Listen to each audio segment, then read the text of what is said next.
Nasira ang mahigit 50 kabahayan sa tabing dagat sa barangay Manikahan, Zamboanga City dahil umano sa biglang pagtaas ng mga alon sa dagat. Ayon sa Pag-asa Zamboanga, dahil daw ito sa epekto ng Northeast Monsoon o hanging amihan. Sundan sa report ni Chris Adapitan ng GMA Regional TV 1 Mindanao.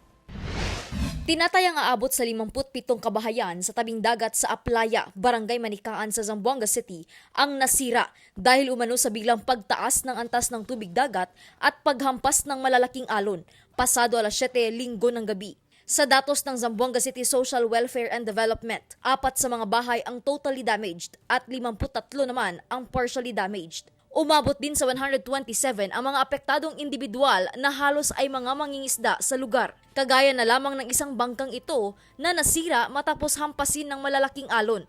Ayon sa Barangay Manikahan, biglaan ang mga pangyayari. Ito rin daw ang unang beses na nangyari ito sa nasabing barangay.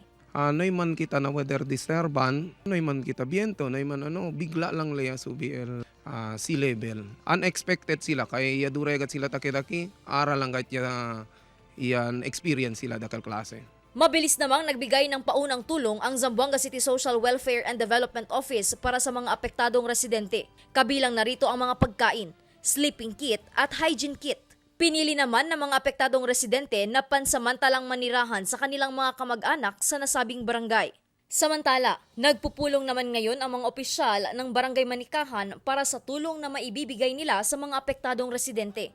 Paliwanag ng Pag-asa Zamboanga, epekto umano ito ng Northeast Monsoon o hanging amihan. Time na yun, umiiral talaga or yung prevailing talaga na weather natin is yung Northeast Monsoon. Which means na at that time, yung hangin natin is mostly moderate yun siya. Kaya yung coastal waters natin is most likely from moderate siya at possible na at times sagiging rough.